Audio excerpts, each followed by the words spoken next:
Check. 1, 2. Just doing a mic check. Can anyone hear me?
Waiting for Cameron to get on now, guys. I hope I've got the time zone right.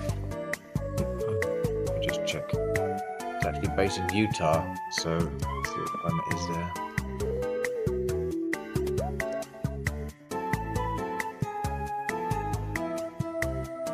10. Yes, that's correct.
Yeah, I'm still here, guys. Just haven't done the video on yet. We're just waiting for Cameron to request to speak, and then we'll get rolling.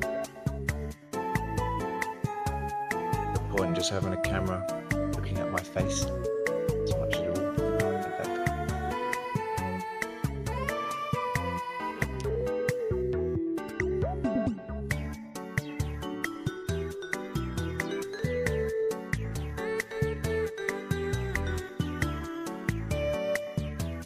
In the meantime, hope you're all very well. We just dropped a teaser of the combat system, which looks bloody brilliant, but we've actually got gameplay footage as well.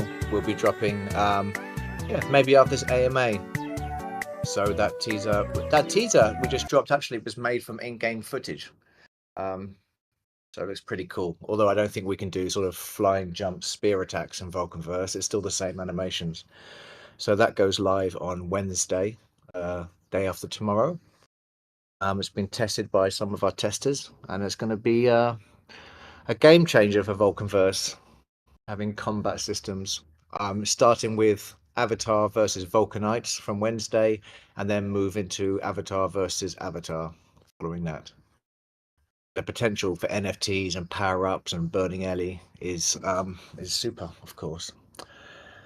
Okay, so how do I request to speak? Let me just help him here. Have you joined the live channel?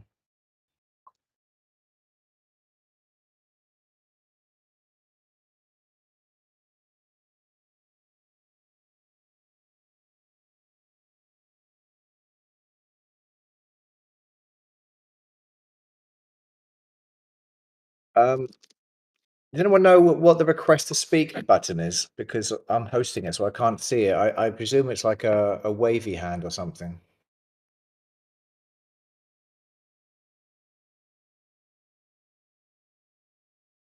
Yep. Thank you, Hasta. Scorps. Over and over.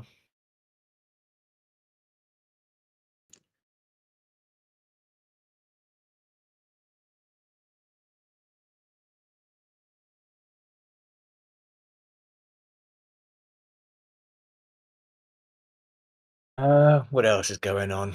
Well, Vulcan X obviously is shaping up to be a beauty. 20 games in the making for that. I think I put the titles out in the announcement there. The Olympiad leaderboards, the Titans of Trade. Very, very cool way to bring people in to sort of trade and sort of earn points, because don't forget, points translate to getting the V token, and a V token translates to getting part of the revenue share. And there's this beautiful thing where if you don't have enough liquidity on a pair, there are some protocols that allow you to tap into DEX pairs as well. So, we don't expect the whole Ethereum maxis to sort of move over to Vulcan X straight away. So if the liquidity is quite thin, you sort of tap into I forgot what name of it is, but you sort of tap into the DEX pools as well, and the trade still goes ahead on Vulcan X, and of course the fees still get brought in, and of course go to you guys. Really sorry about this. I can't. Oh, he's in the channel. Okay. No, it's the no, it's the live stage at the bottom, not the AMA channel.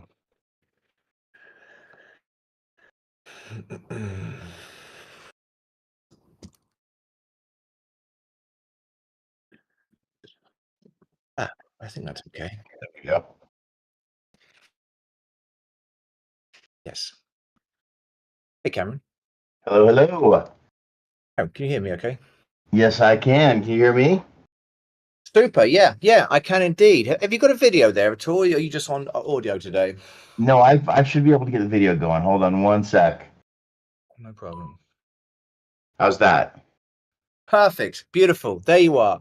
Rookbane. Rookbane is the username. So now the mystery is unveiled. We've got someone streaming this on YouTube as well, which is superb. So we've got good audiences on YouTube and Twitch, and we've got one in here in Discord. So listen, I mean, without further ado, I mean, the best thing to do is probably everyone knows here that we've been crying out for someone to sort of lead the games in Vulcan Forge for many years. I think I pretended to do it for the first few months and then continue to pretend to do it for another year or two. But I think it's about time we actually do find someone who knows what they're doing. So as everyone knows, we are sort of branching off Vulcan Studios as a part of Vulcan Forge, where it's focused on the games only, which allows me to kind of focus on the more kind of boring stuff of the Vulcan Forge, like the exchange, marketing, and all the token stuff.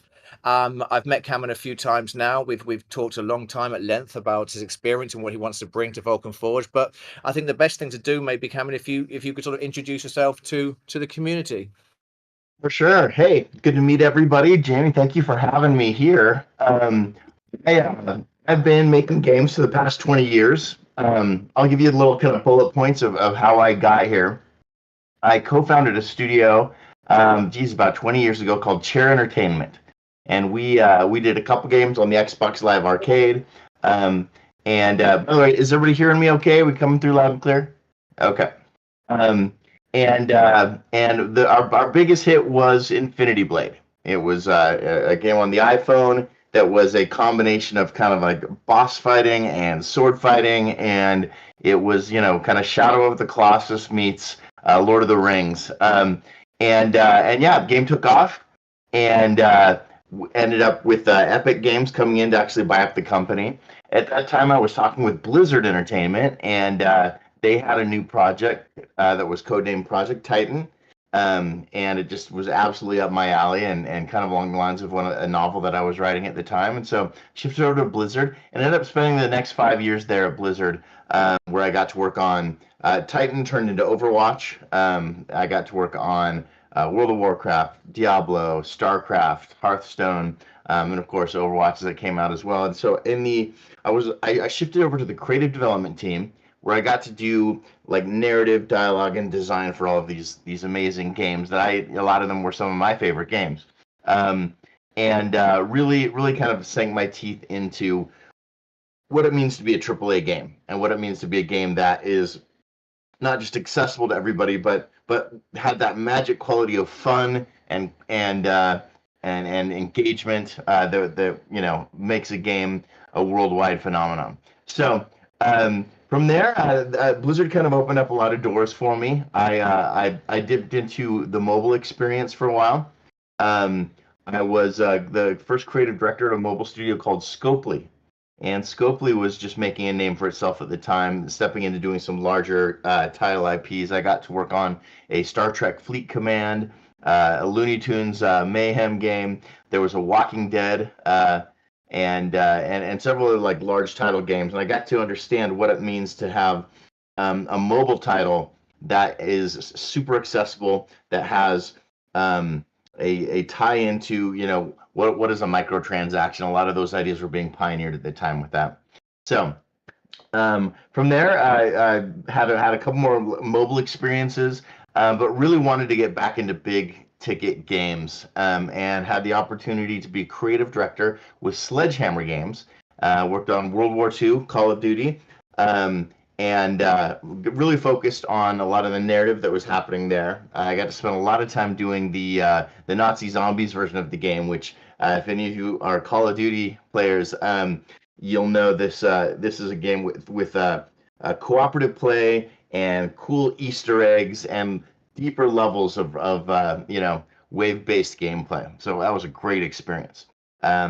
After this, I moved over to BioWare. It had always been a goal of mine to work with one of the preeminent narrative gameplay studios like BioWare. And BioWare, of course, is known for Mass Effect and Dragon Age and Star Wars: Knights of the Old Republic. So I was narrative director there for a bit.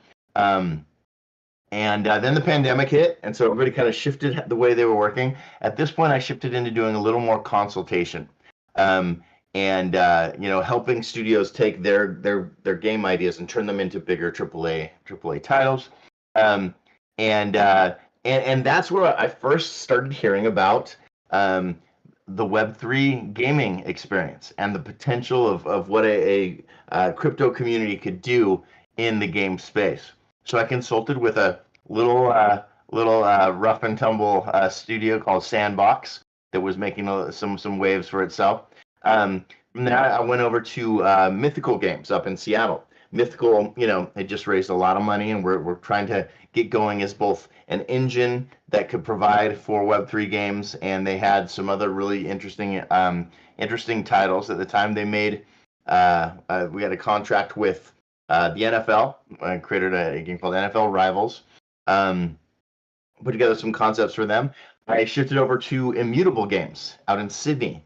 Again, this was a crew that had put together a team. A lot of them were from the Magic the Gathering group, and they've got a really cool card game called Gods Unchained. And so got in and helped to kind of lay some groundwork for story narrative with that group. And so, yeah, since then, I've really just been working with some different Web3 studios. What I've been looking for, this is the part that will bring us all back around to where we are, was a studio that had the power and the will to create a series of games, and the desire to have them all grounded in a degree of narrative kind of solidarity. It wasn't until then that I came across our beloved little studio of Vulcan forged here. And so this is a conversation. Jamie and I have not been speaking for very long. This was very quickly for me and obvious and quick. Like, this is the kind of studio I really want to be with. There's some amazing elements going into what this group has already put together. And so yeah, I am now officially here, officially excited to put my creative hat on and get rolling with this. That was probably way more detail than you wanted, but I just wanted to lay the groundwork. So can't hear you. Sorry, Jamie, yeah, I can't hear you. Yeah. Can you hear me now? Okay. Yes. Yeah.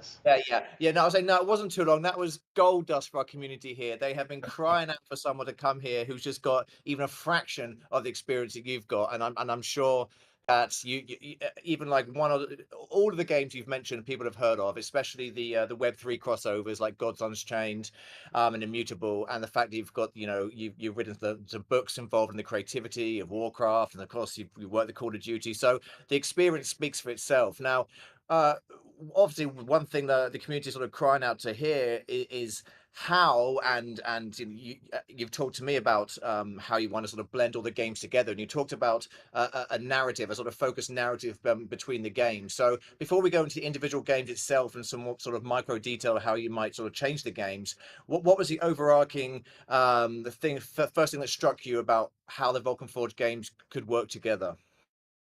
Well, I love that there's already a variety here. That you've already got some very distinct game types, some very distinct gameplay, and I think that is something that very easily turns into a gaming universe. if that makes any sense. Um, the there's something really exciting about the fact that the roots of the studio are in Greece. The fact that there is a Roman Greco thematic element to all of the games is we've all seen games based on Greek mythology. We've all seen, whether you're looking at God of War or you're looking at countless other games like this, but none of those studios have the legitimacy. It's a funny word to use, but like the legitimacy to actually tell this story because it's got its roots in the actual location. And that works into what I like to call kind of the meta story. The meta story of what this studio is about and what the studio is representing. There's something really fun also about this idea of of an actual forge. We talk Vulcan forge.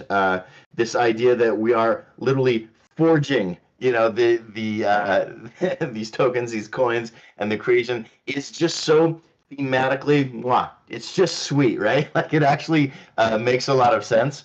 And so having that as a starter point and having a series of games that are already conceptually built around that is for me 10 steps ahead of where so many of these other studios, and I've been with some big Web3 teams, but a lot of what I felt like I had to do with some of these other teams was wrestling around their concepts and trying to do kind of some creative acrobatics, I guess you could say, to make them make sense. And in this case, it's all right there. Now there is still work to do. Don't get me wrong. There's a lot of work to do here. But I love that we are 10 steps ahead already just by the creative bedrock that's laid on this, if that makes any sense. Yeah. No, it does. I don't know if you're seeing the chat right now, but I think people are very much voicing how excited they are to see someone come in here with Good to passion and saying, see. yeah, well, they've been saying this all along. But you're right. That's the one thing. I guess we started to shy away a little bit from the Greek lore and the Roman lore and sort of focus on gameplay. But when I first met you, you said that's something actually that you need to embrace. I mean, this is a Greco-Roman set of games. Why not get into that narrative more? There's a reason for why you're in Vulcanverse. There's a reason why Berserk has these cards and such. So that's a creative vision which we have, as you said, laid the bedrock for you in terms of sort of storylines and mythology and characters. So to get in probably, which I haven't even looked at the AMA questions yet, but I'm sure nearly all of them is going to cover this in some way. What do you think? I know it's a very big question. What do you think are the main challenges? Or let's stick with Vulcanverse, for example. I know you've played it. I know you've seen it. I know you came back to me with some ideas. What are the biggest problems there in Vulcanverse, which you think are maybe the low-hanging fruit to fix? And just your general opinion on how, as Locke say, how could you make it more fun in Bold? How do you give someone purpose and such? So a lot of what I think my kind of a thematic element of my creative direction and a lot of the projects that I've worked in, I refer to this term from an older movie called Spinal Tap. I don't know if you've ever seen Spinal Tap. It's a kind of a mockumentary about a rock band, and there's a part of an interview where the interviewer comes in and talks to the bassist of the band, and he says, "Now, how is your music special? What do you do?" And he says, "Well," he points to his speakers. "Most speakers only go up to 10. Ours go up to 11." And it's kind of a joke. He's like, "Can you just make 10 the highest and match?" He's like, "No, but ours goes up to 11." And I use that as kind of my guiding light. You guys get it. I want to take what we've got right now in the Vulcanverse and turn it up to 11. We more than any other studio can own the fact that we're coming out of that Greco-Roman bedrock, like we talked about, and we get to be the game that represents that experience, that represents that mythology. If you think about it, the Greco-Roman mythos is at the roots of so much of our Western ideology, so much of our Western stories, so many of our legends and myths come out of that tradition and that language. And so this should be the best damn Greco-Roman game, have the coolest monsters, have the coolest experience out of any out there. It is on us to do that. So we got to turn it up to 11. I remember when I first stepped into the game, and I first of all want to compliment the team that has been there up until now. Like it is a broad universe. You can see some very straightforward representations of Greek buildings, that stuff. But it felt like it was almost deliberately aimed at representational, and I know that for me, when I'm going to step into a land of gods and lands where there's a chimera wandering around and lands where there's a centaur around, the earth needs to be shaking. There needs to be lightning blasting from the clouds. Remember, this is a land of the gods. This is a land of magic. I know that when I was working in World of Warcraft, we had our one cardinal rule was any direction that you turn in the game, there has to be a visual landmark.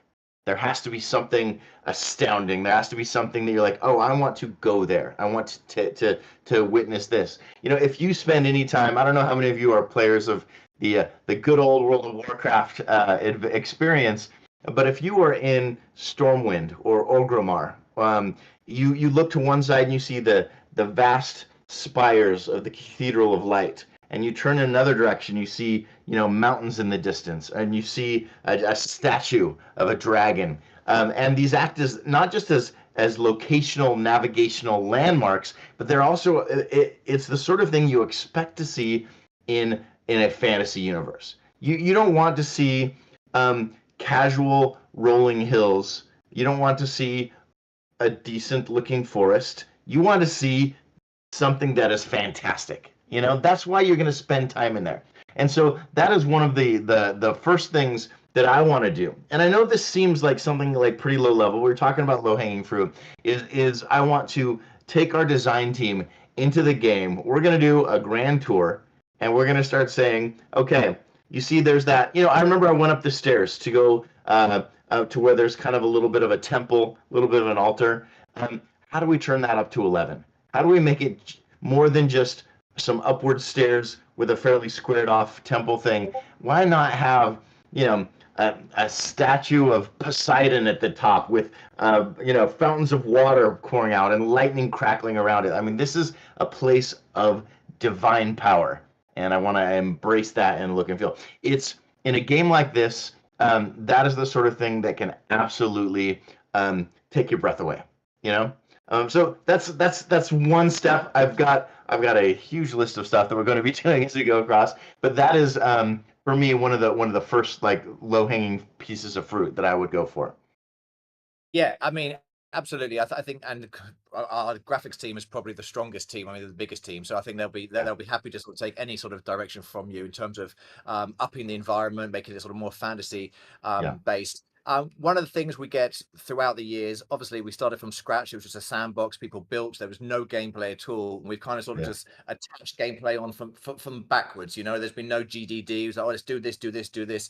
As a first user, when you came in there, what were there some obvious things you thought, we could do differently? This was wrong. I mean, what was your first impressions on that, and how can we improve for the first sort of player and gameplay in general, I suppose?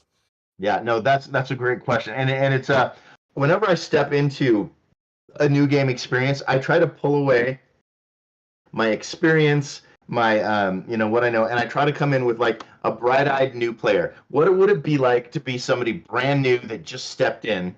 And I had what we call in the game industry is the FTUI. It's the first time user experience. And I take a notebook down of like, what are my thoughts? Where am I confused? Do I wander? Am I unsure quite what's going on there? And I think that the FTUI, once we've looked at the visual integrity and turning up, and it looks like this team is a very talented team. I'm excited to turn that dial up to 11 with them. But the second thing after that I really want to focus on is what is that first time user experience?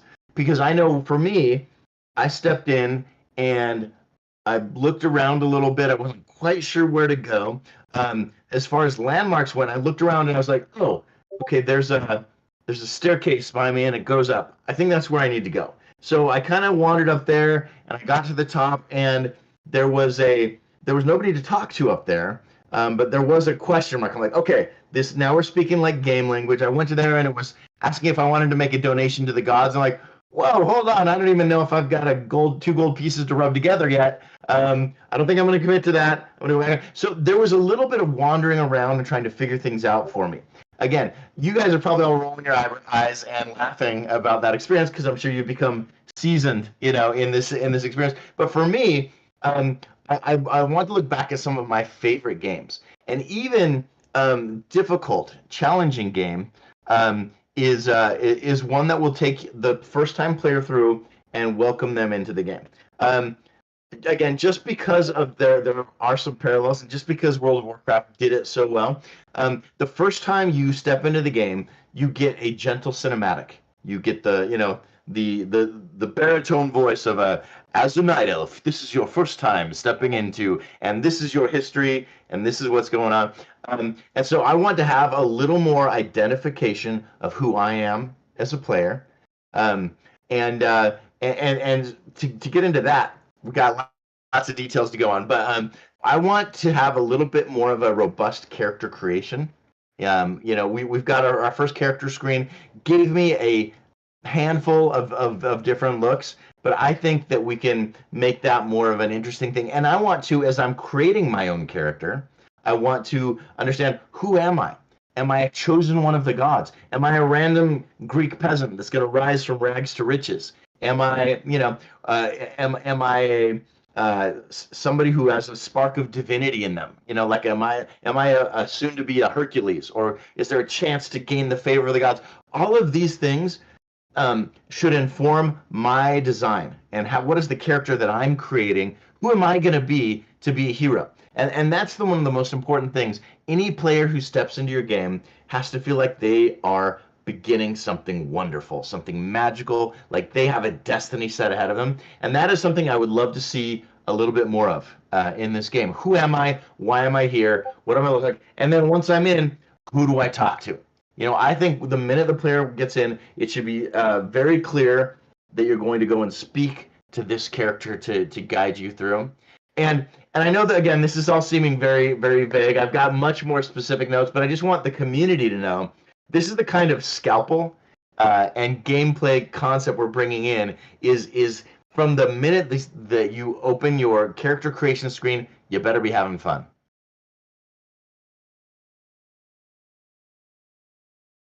Can't hear you, Jamie.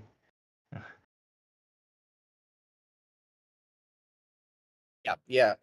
Sorry, just fiddling around with the video mic. Yeah. So, again, I don't know if you're following the comments, but people are absolutely loving what you're saying. I know it's sort of a high level concept, but that's obviously one of the first problems with Vulcanverse is you sort of get in there and then you're like, literally, what the hell am I doing here? What's the purpose? What's the reason? Kind of said those words, yeah.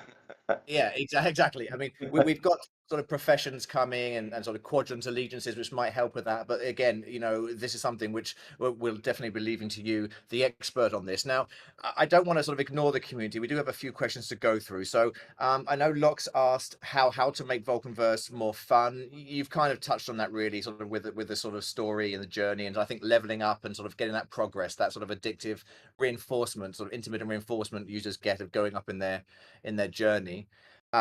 Someone wants to know, have you played Berserk and wants to know your thoughts on Berserk. I think your video is frozen unless mine has.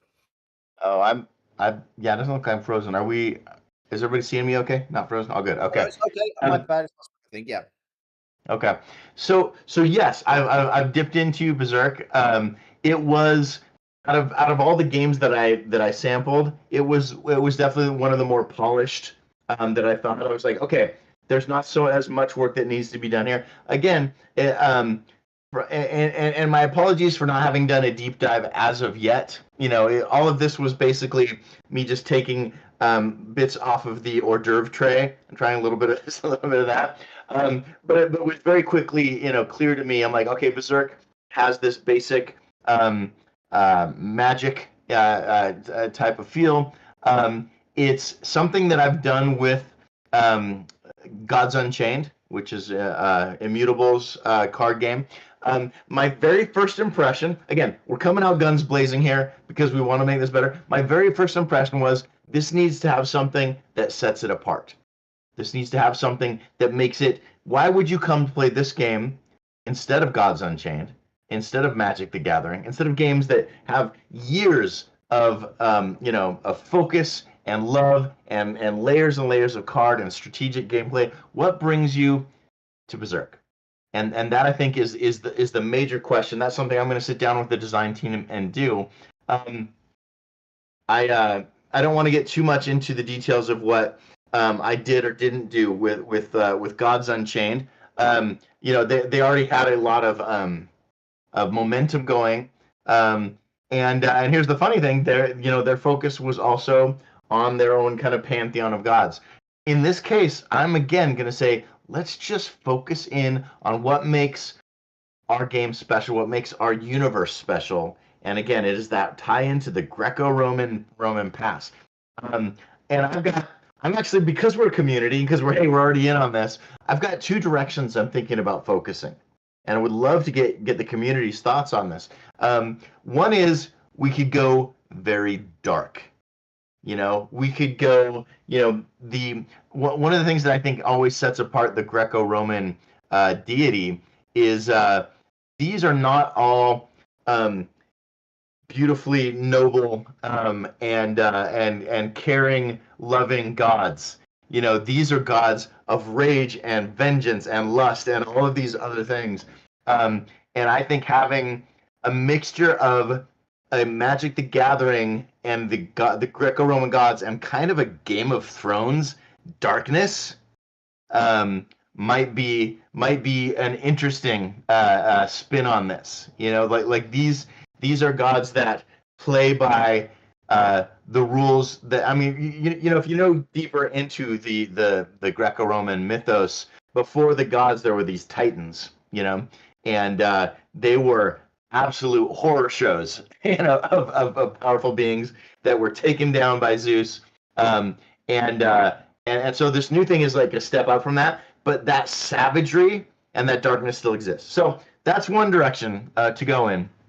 The other one that might be interesting, and this would be another sort of spin, would be to go, what if we went a little tongue in cheek? What if we went lighter? What if our cards and our gods and our characters had a kind of self-awareness of you are playing as our Vulcanites, as our character with these godly powers and godly blessings, but you're kind of aware of that. And we can cast Smite on a village. We can turn this character into a pig. We can, there might be something there as well. I know that's going to be a little bit more of an imaginative stretch from where we are, but would 100% guarantee we would get notoriety. People would come to play the game if it made them laugh. And one of my goals with Vulcan Forged, you guys, is to do something so noteworthy that we get a write-up in an actual like legit gaming magazine or site, like a Kotaku or PC Gamer or something like that. I would love to have a crypto Web 2.5 Web 3 game actually break through that glass ceiling that's been there for so long and do something notable. And I think having a tongue-in-cheek humorous card game might just do that. So anyway, that decision has not been made. That's what we're still chewing on. That's great. Again, love the direction you want to take it. I mean, both two different ways. One, make a sort of dark and horror vibe, and that sort of breaks waves there, or a little bit more sort of tongue in cheek and fun there. So, I mean, I guess we're in no doubt sort of fine that you're going to take things in the creative direction. Well, obviously, brilliantly. One without delving into the micro sort of stuff too much, because obviously we could go on forever there. There are obviously there are some things which obviously do frustrate, for example, the Berserk community. There's massive level differences between people who want games. You know, there's a long waiting list. Vulcanverse, there's simply nothing to do other than, you know, quests, and again that provides no sort of fulfillment. So I guess you probably would have encountered these, especially with Berserk, with your work on Gods Unchained. You would have worked on methods and how to sort of balance these gameplay out and sort of make it a little bit more competitive, I suppose. Yeah, yep. And that's the sort of thing, you know, I really have to have my sleeves rolled up and dive in and really look at getting that there. But this community right here is the first line of defense, you know.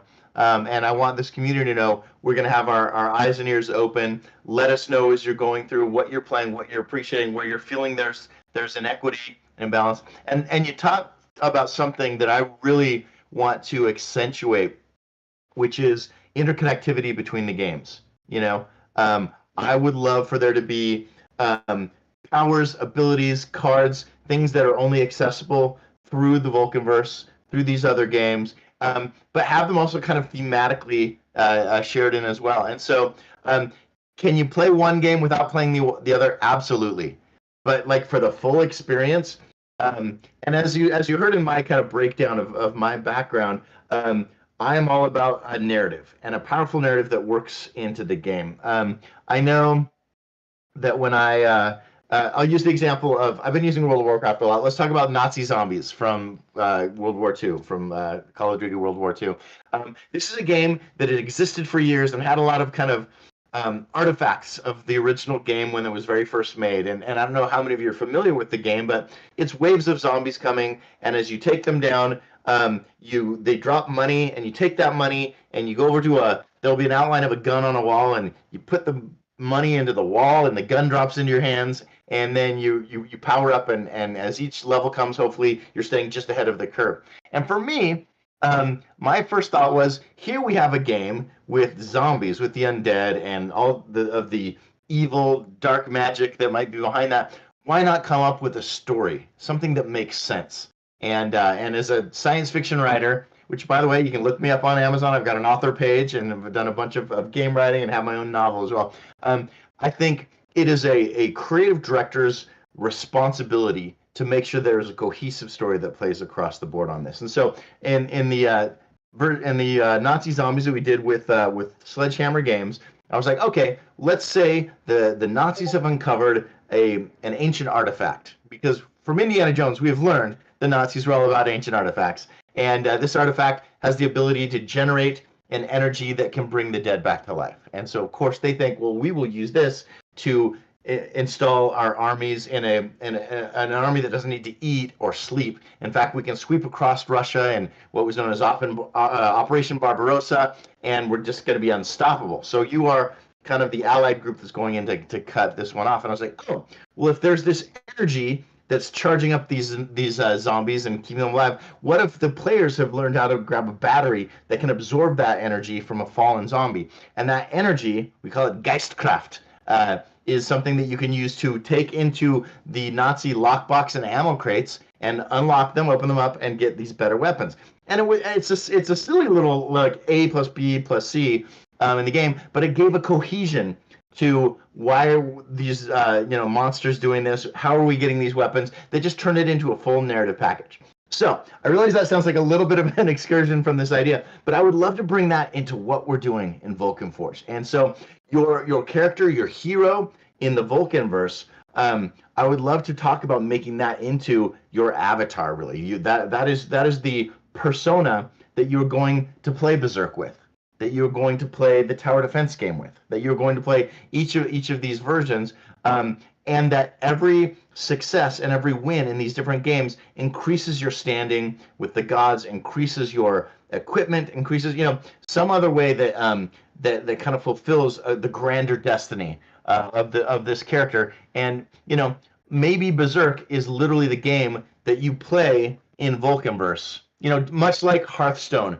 That we built Hearthstone into, okay, this, if you're in Goldshire, just out of Stormwind, you're grabbing a table, you're grabbing a mug of mead, and you're going to play Hearthstone while you're in this world. I think that kind of cohesion could be more clearly expressed and what we've got there. So got your Sorry. When you say it like this, it's like, oh yeah, of course, obvious. Why have we not thought about it at all? Because you're right, we've got everything is Greco-Roman. We've got tower defense. We've got Tartarus, which is like a slasher zombie game, but Yep. demons. You know, you've got Vulcan Creed, which is like a mobile bow and arrow game. All of them are Yep. Greco-Roman, and it was only recently we thought let's have a Vulcan player card, which we haven't even released yet, which collects all your points from all the games. But what we haven't really thought, and I don't know why we haven't thought, is like why not have, as you say, like a connection between all the games where it's like one user, one avatar that can play them all, and that brings more to it. So obviously you've got to go to the ins of the games, and we're still at the stage where you're sort of meeting with the team and understanding who does what. So I know people can't wait for you to get started, but you touched on it briefly. You know, the idea of Web3 and Web2, and one of the things you stated was interoperability. Now, the great thing about NFTs, and of course, a token means you can use one NFT in any game. And I think now we've implemented that across, I think, Tartarus, you can have the same sword, and that sword you can use in maybe tower defense. I can't remember, but there's only like one or two games where we've done cross games, which is stupid because we have literally all these games and an NFT market. Why haven't we embraced that? So could you let us know what your thoughts on how we can embrace Web3 and our NFTs and sort of demand for these NFTs in the games? Yeah. So this is where it really comes together beautifully, Jamie. You know, one of the core tenets of Greco-Roman mythology is these gifts from the gods. You know, whether it's the lion skin that Hercules, you know, brings down. You've got the Master of the Argus. You've got these various weapons blessed by the gods and given by the gods. I'm like, okay, well that's our system of treasure. That's our system of divine power tools. And why not have that something that can be used in these different games? Now, here is my caveat to everybody. We are absolutely in the exciting kind of brainstorm concept ideation phase right now. So nobody can hold me to these ideas until we've actually sat down and pulled up the hood here. But one thing that is another kind of echo of these mythos is mortals or half mortals gaining the favor of different gods. You know, and we know in a lot of games we have a case of factions and earning you know, your status with these factions. And I would love to look at the favor as an actual counter that you can gain as you move through these different games, and the way you play these games, or the way that you sacrifice. You know, maybe you get a certain amount of experience points or a certain amount of cattle or gold or wine from these games, and you can sacrifice these things to the gods to gain their favor. I know there's an element of this in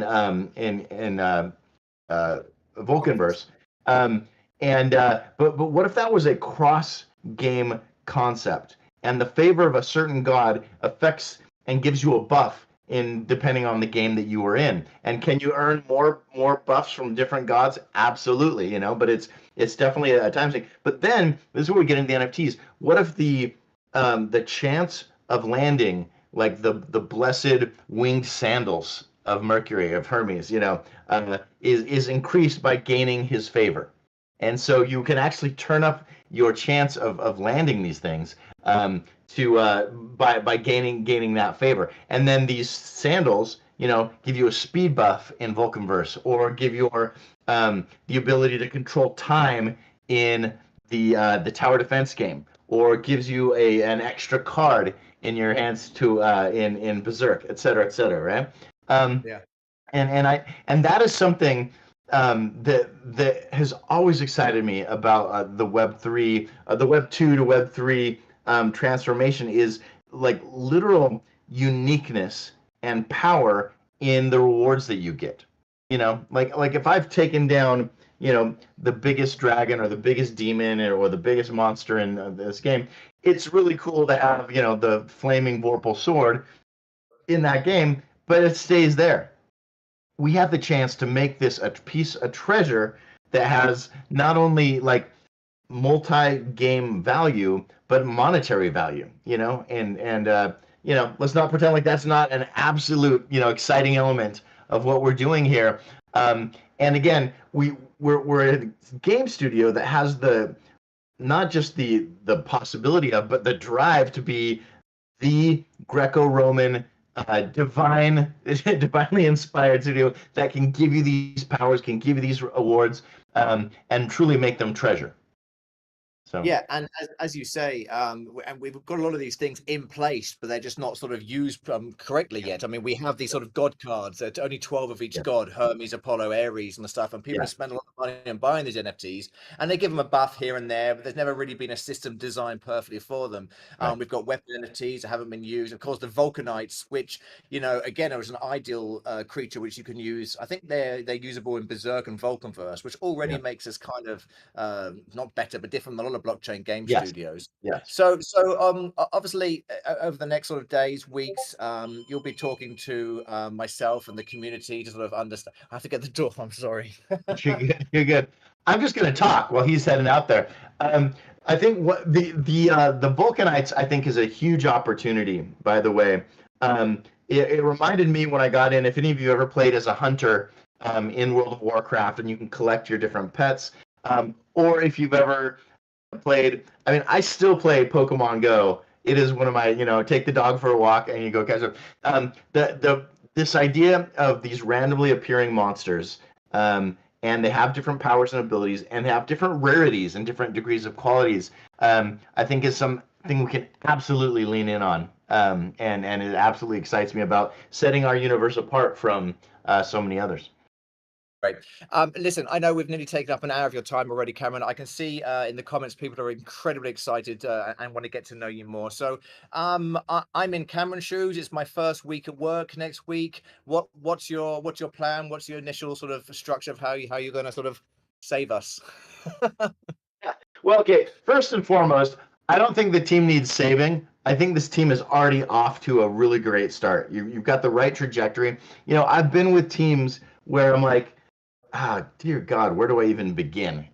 How do we even get started? And here we have so much good fundamental stuff. So much great groundwork is already laid.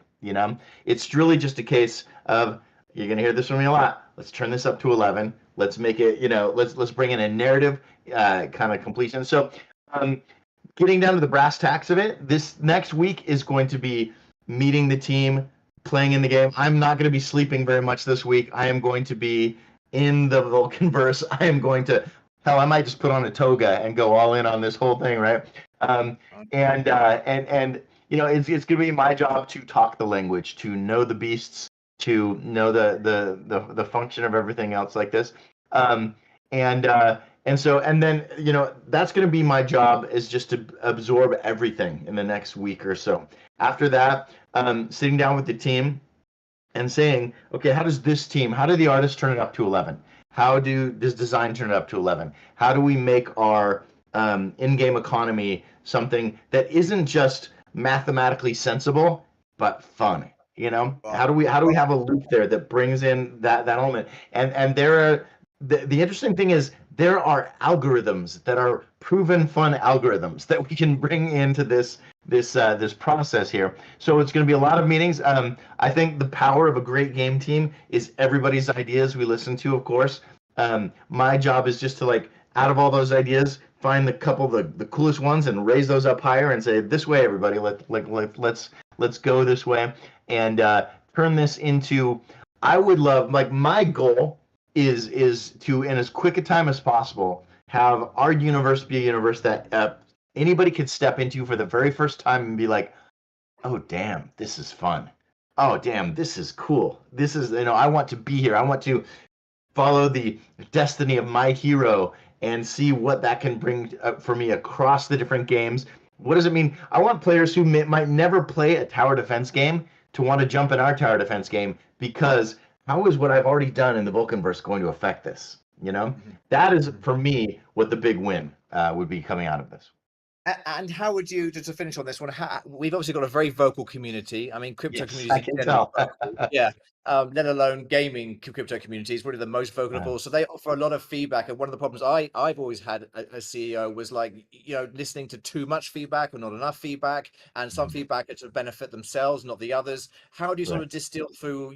I mean, there are channels where we've asked people to sort of give ideas or feedback about the games, about Berserk, and it's just it's a minefield because everyone's got different ideas. And how do you sort of filter through that and make sure you're not disconnected from the community either? Right. Well, so I have found that you're getting, let's say, 100 voices chiming in about their feedback, and they all might be saying different things. Once you kind of get in and start picking them apart, but it turns out that there is a thematic consistency between a lot of these things. So, for instance, if you're getting a lot of complaints about uh, the navigation when you get in, and there's some people saying I can't find this, or it took me too long to find this, or I was wandering around, like you can kind of start creating these idea clouds. Like, okay, we obviously need to take a look overall at what is the problem in the navigation, and how is our mini map working, and what is a first time player experience. So you create these these sort of idea areas that you want to focus in on, and then you use the specific feedback to really drill into how that goes. Now, is every idea going to be to drive the entire team? Probably not. It's I think maybe, and this is way less exciting about what we're doing, but a lot of this next week is going to be prioritization. Like I'm reading through, just so you guys know, I'm reading through these ideas, and your high fives you're giving me and hilarious memes. Yes, yes, yes, loving it. But and everything is going into a giant pot, and then we're going to kind of pick through, and we're going to have to prioritize. And so, for instance, the ideas I've been talking about, the fatui, the overall thematic consistency, the turning it up to 11, those are in my first playthrough, like for me, the first things that I think we need to hit. But that is my kind of fresh into the game perception. I know I'm going to meet with the team. I know the team is already full speed ahead on a lot of projects right now, and so I don't want to be one of these guys that comes in and says, "All right, everybody, stop what you're doing, throw your work in the garbage. We're going this new direction." Right? It's all about matching the speed of the team, seeing what they're at right now.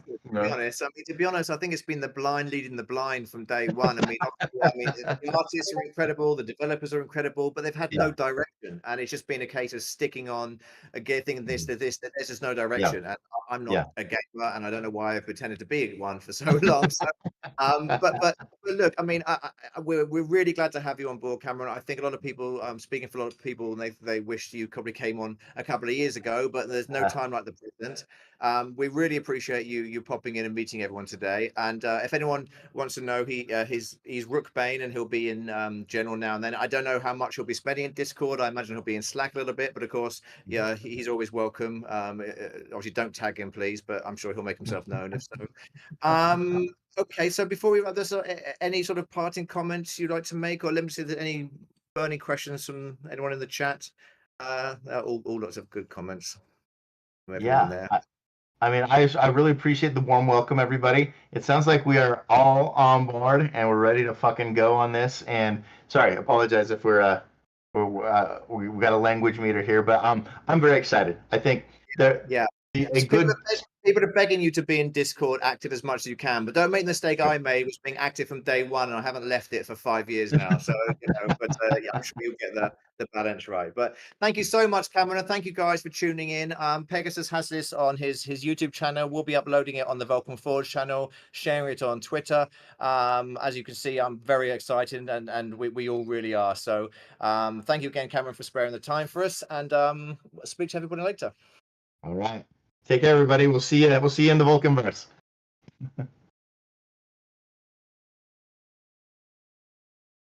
Oh, that's good. No, You're still live. It's not recording anymore. How do you know? Can you say hello if it is?